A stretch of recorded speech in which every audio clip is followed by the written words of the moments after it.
सत्र 4 सत्र 4 में आपका स्वागत है। यौन और प्रजनन स्वास्थ्य और अधिकार के चर्चा सत्र में आपका स्वागत है। तो आइए इस सत्र के उद्देश्यों को हम भली भांति समझ लें। सत्र के अंत तक सभी किशोर प्रतिभागी गर्भधारण की प्रक्रिया को समझ पाएंगे। 20 वर्ष से कम उम्र में अर्थात किशोरावस्था में गर्भधारण के खतरों को समझ पाएंगे। समझेंगे कि कम उम्र में गर्भधारण लड़कियों के सामाजिक, स्वास्थ्य और शैक्षणिक जीवन पर गंभीर परिणाम डालते हैं, जो लड़कियों और लड़कों के साथ-साथ शिशुओं के लिए हानिकारक होता है। समझेंगे कि गर्भधारण को रोकने की जिम्मेदारी लड़की और लड़के दोनों पर निर्भर करती है। मातृत्व स्वास्थ्य, पोषण और असुरक्षित गर्भ समापन को समझेंगे। तो आइए अब हम सभी लोग एक गोला बनाकर बैठ जाएं, ताकि सभी सदस्यों को एक दूसरे से बात करने और सुनने का मौका मिले। इन दिशा निर्देशों को ध्यानपूर्वक सुन लें। अपने शरीर या यौवनारंभ के बारे में कोई भी सवाल हो तो आप प्रश्न पेटी में डाल सकते हैं, जिसे आप सार्वजनिक तौर पर पूछना पसंद नहीं करेंगे। इन प्रश्नों पर समूह के साथ अंत में चर्चा होगी। सत्र के दौरान हमें कुछ सामग्रियों की आवश्यकता होगी, जैसे कि flip chart, chart paper, sketch pen, पुरुष और महिला शरीर के पोस्टर इत्यादि, जो यहाँ उपलब्ध है और समय आने पर आप उनका प्रयोग कर पाएंगे।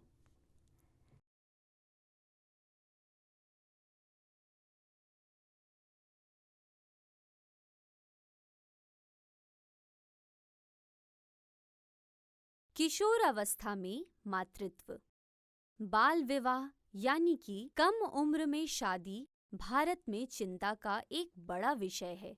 यह बाल अधिकारों का उल्लंघन है। बच्चे से यह उनका बचपन छीन लेता है, क्योंकि ये बच्चों को उनके स्वास्थ्य, पोषण, शिक्षा, हिंसा और शोषण से मुक्ति जैसे मूलभूत अधिकारों से वंचित करता है। हालांकि लड़के भी बाल विवाह से प्रभावित होते हैं, पर लड़कियों पर इसका प्रभाव ज्यादा होता है। किशोर मातृत्व यानी कम उम्र में मां बन जाना जल्दी शादी का एक आम परिणाम है। कच्ची उम्र की लड़कियां ना तो शारीरिक रूप से और ना ही भावनात्मक रूप से पत्नी या मां बनने के लिए तैयार होती हैं। किशोर माताओं को गर्भधारण, बच्चे का जन्म और जन्म के बाद भी खतरनाक स्वास्थ्य समस्याओं का सामना करना पड़ सकता है। कभी-कभी ऑब्स्टेट्रिक फिस्टुला जैसी खतरनाक समस्या भी हो सकती है। ऑब्स्टेट्रिक फिस्टुला उसे कहते हैं जब एक महिला के योनि मार्ग और मूत्र मार्ग के बीच असामान्य रूप से एक छेद हो जाता है। 15 से 19 वर्ष की आयु की लड़कियों में मृत्यु होने के कारणों में गर्भावस्था और प्रसव एक प्रमुख कारण है। किशोरावस्था में गर्भधारण अक्सर अनियोजित होती है। इस सत्र के अंत तक हम गर्भधारण की प्रक्रिया के साथ किशोरावस्था में गर्भधारण के खतरों को भी समझ पाएंगे। यह भी जान पाएंगे कि कम उम्र में गर्भधारण से लड़कियों के सामाजिक, स्वास्थ्य और शैक्षणिक जीवन पर गंभीर असर आता है, जो लड़कियों और लड़कों के साथ-साथ शिशुओं के लिए भी हानिकारक होता है। तो चलिए शुरू करते हैं। पिछले सत्र में हमने यौन और प्रजनन स्वास्थ्य और अधिकारों के बारे में बात की थी। आज हम किशोरावस्था में मातृत्व के विषय पर चर्चा करेंगे। अभ्यास शुरू करने से पहले कुछ प्रतिभागी पूर्व में प्राप्त जानकारियों को समूह के साथ साझा कर लें। अभ्यास 1। किशोर अवस्था में मातृत्व। अब आप स्क्रीन पर आए दोनों चित्रों को देखें। इन गर्भवती महिलाओं में से कौन शिशु के गर्भधारण के लिए पूरी तरह से तैयार है? आप ऐसा क्यों सोचती हैं?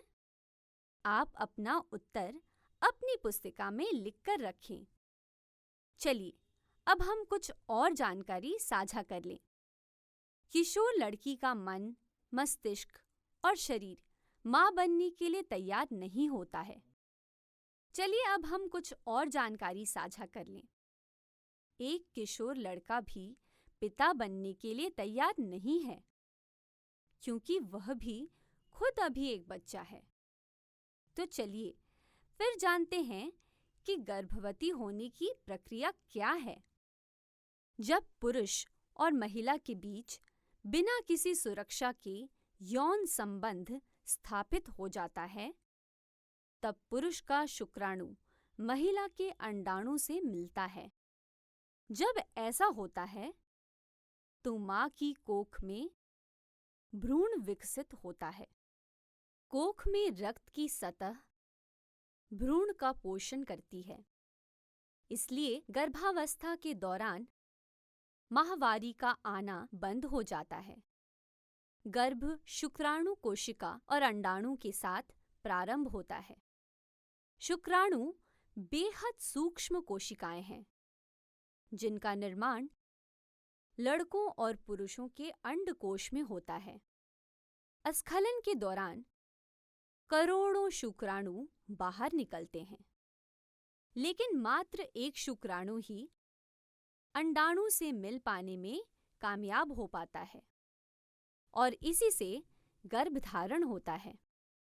माहवारी चक्र के बीच में लड़कियों और महिलाओं के अंडाशय से एक परिपक्व अंडाणु बाहर आता है।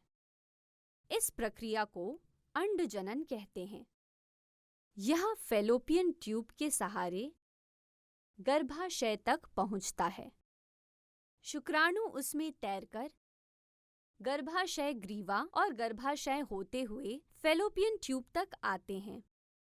अगर 6 दिनों में शुक्राणु अंडाणु से मिल जाता है तो निषेचन होता है।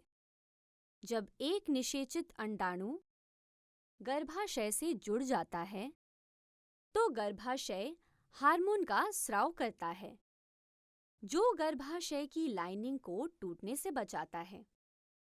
इसी वजह से महिलाओं को तब माहवारी नहीं होती, तब वे गर्भवती होती हैं।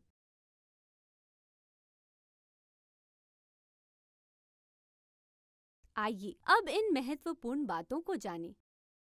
गर्भधारण के लक्षण और चिन्ह क्या हैं?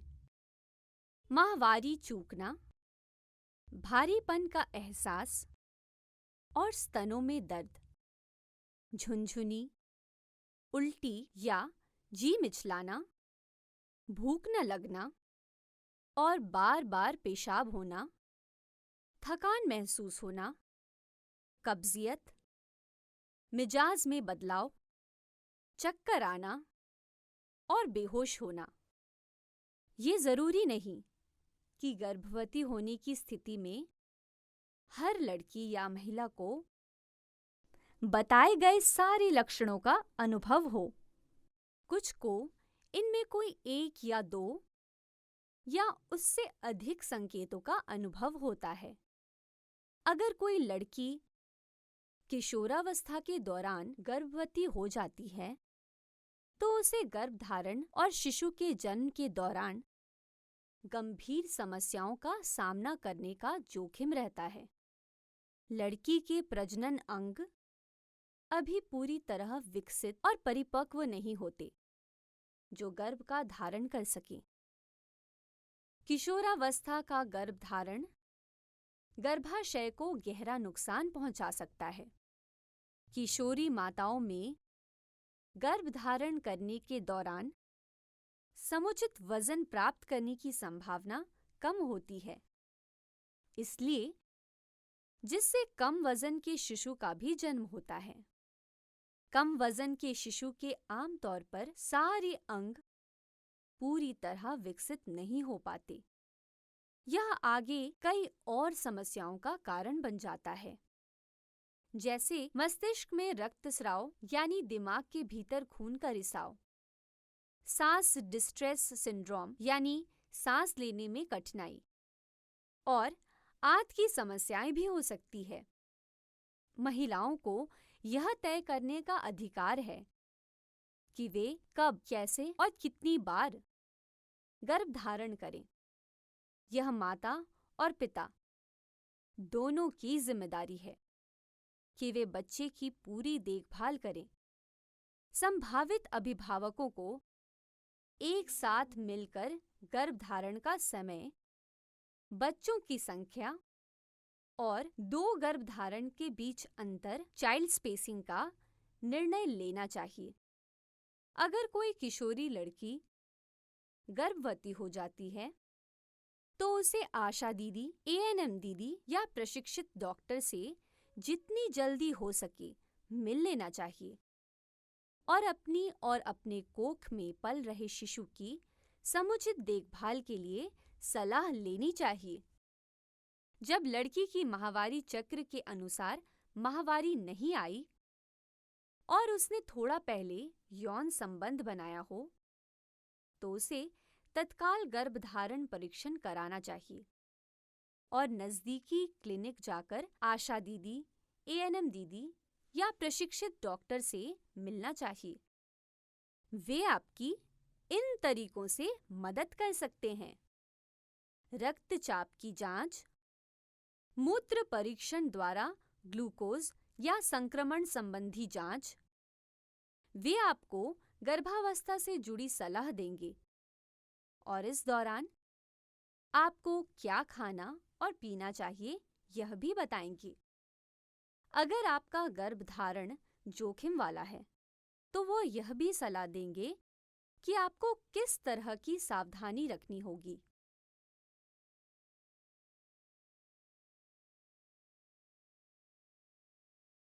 अभ्यास 2: मातृत्व देखभाल और पोषण। अब आप सभी एक सीधी लकीर में खड़े हो जाएं। अब एक दीवार को हाँ और दूसरे दीवार को ना अंकित कर दें। स्क्रीन पर जो वक्तव्य आएंगे उन्हें देखकर सभी प्रतिभागी बिना किसी से चर्चा किए अपनी सहमति अनुसार हाँ या ना वाले दीवार के पास चले जाएंगे। जब सभी वक्तव्य पूरे हो जाएं, तब हम इन पर सहमति या असहमति के कारणों पर चर्चा करेंगे। IF आयरन और फॉलिक एसिड लेना आपके स्वास्थ्य के लिए हानिकारक है। गर्भवती लड़कियों को गर्भवती नहीं होने वाली लड़कियों की तुलना में अधिक पोषण की आवश्यकता होती है।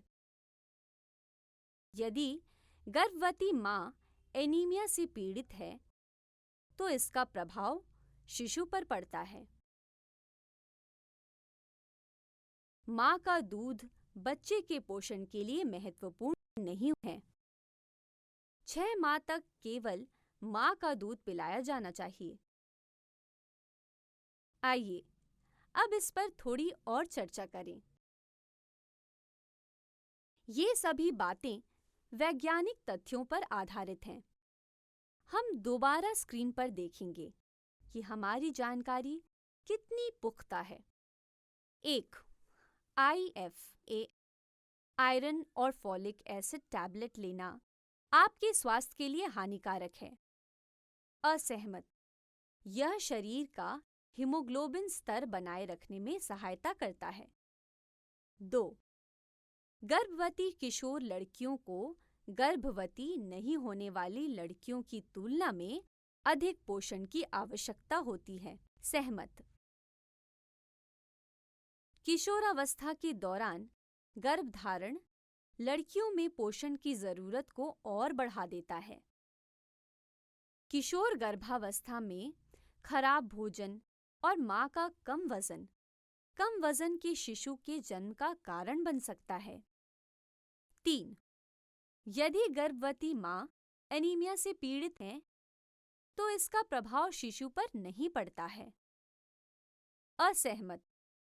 एनीमिया से ग्रसित गर्भवती माँ के कारण बच्चे का समय से पूर्व ही जन्म और कम वजन या कमजोर स्वास्थ्य का कारण बन सकता है। गर्भवती महिलाओं को डॉक्टर या एएनएम दीदी की सलाह से आयरन फॉलिक एसिड टैबलेट लेना शुरू कर देना चाहिए। 4. माँ का दूध बच्चे के लिए महत्वपूर्ण नहीं है। असहमत। माँ का दूध शिशु के लिए बहुत महत्वपूर्ण है और यह शिशु के लिए पहले टीकाकरण का काम करता है। यह शिशु को रोगों से बचाता है। माँ का पहला दूध शिशु को विभिन्न संक्रमणों से भी बचाता है। 5. एक नवजात शिशु को 6 माह तक केवल माँ का दूध पिलाना चाहिए। सहमत। पहले 6 माह में माँ के दूध में वे सभी पोषक तत्व होते हैं जिसकी जरूरत नवजात बच्चों को होती है। माँ के दूध में पानी भी होता है जो बच्चे की प्यास बुझाता है।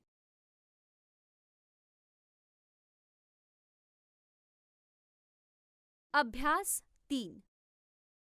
असुरक्षित गर्भ समापन। इस कहानी को सुने।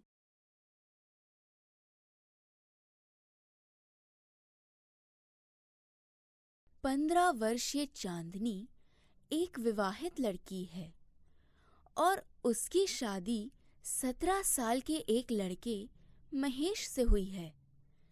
अपनी शादी के 6 माह बाद चांदनी गर्भवती हो गई। महेश और चांदनी चूंकि अभी बच्चा नहीं चाहते, इसलिए वे एक नीम हकीम के पास गए। नीम हकीम ने एक नुकीले लकड़ी के टुकड़े को चांदनी के यौनांग में डालकर गर्भ समापन कराया। इसके परिणाम स्वरूप चांदनी की योनि से ढेर सारा रक्त बहा और उसकी तबीयत खराब हो गई। चांदनी और महेश ने ये बात परिवार के किसी सदस्य के साथ साझा नहीं की थी। वे चांदनी की जान को लेकर काफी डर गए हैं। अब बताएं, इस मामले में क्या समस्याएं हैं? चांदनी की स्वास्थ्य से जुड़ी समस्याओं के लिए क्या किया जाना चाहिए था? अपने विचारों को लिख कर रखें।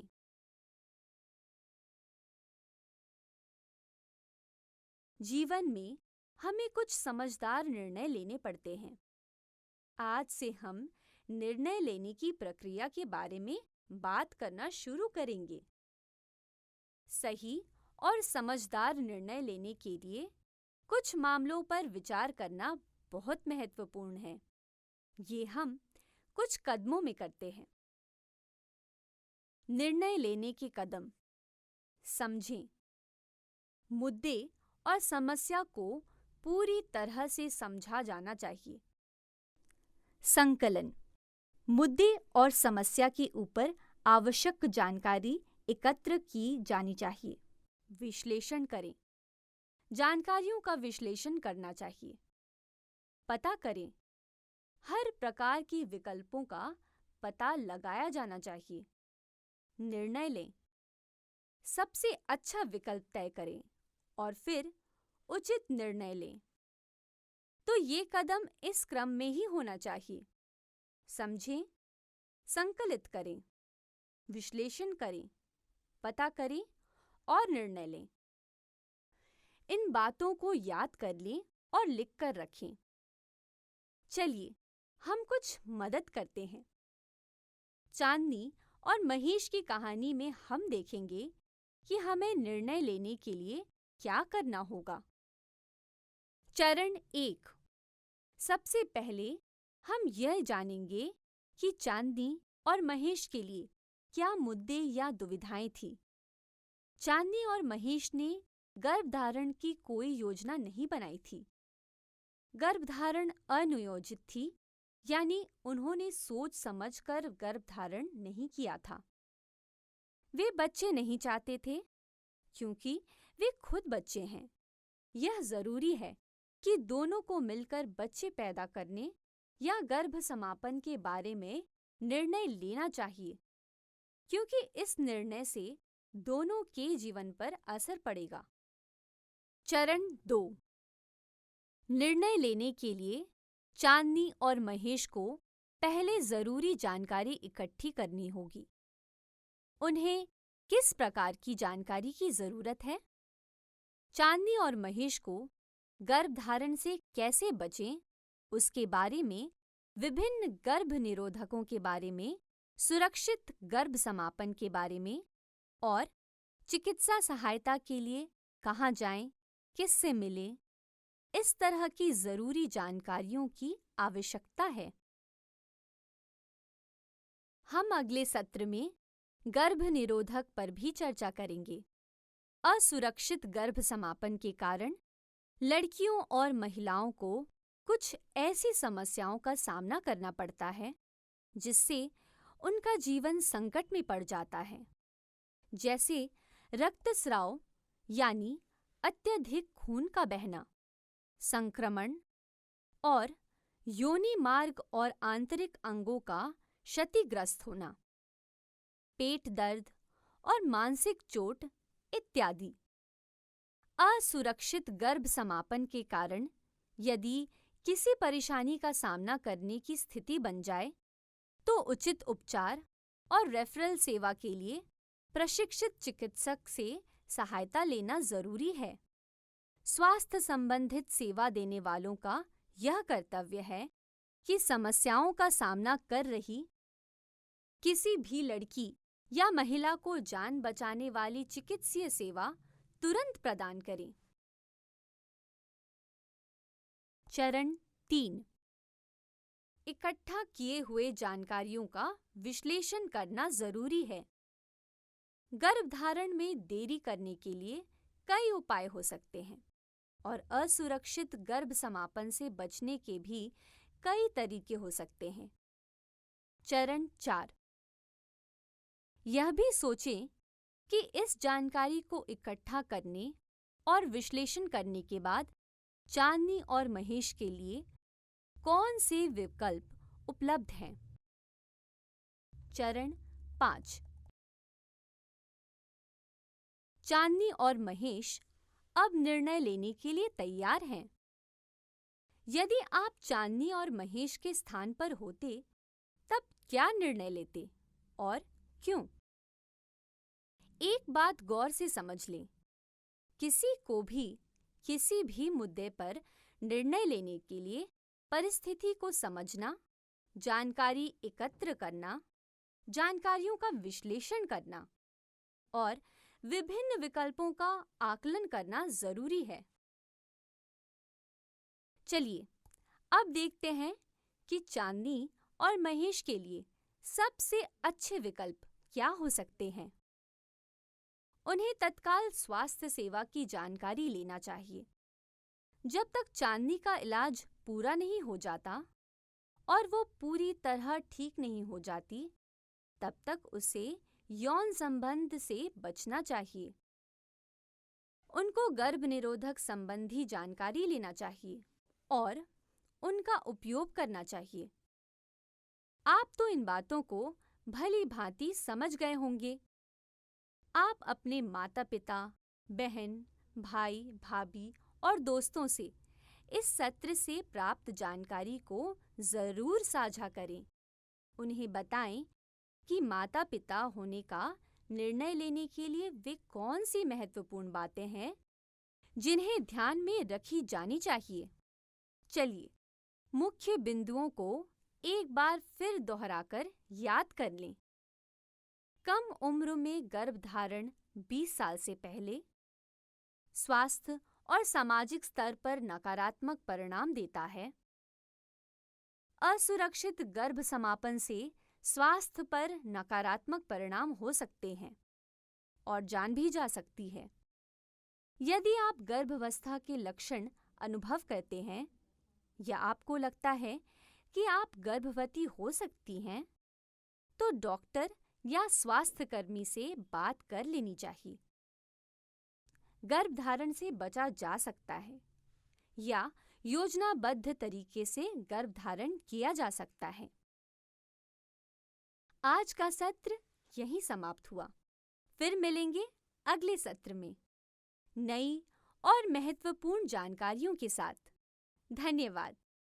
और हाँ, आप घर जाकर अपने बहन भाई या मित्रों से इस सत्र के बारे में और आपने जो कुछ भी सीखा है उसके बारे में बात जरूर करें।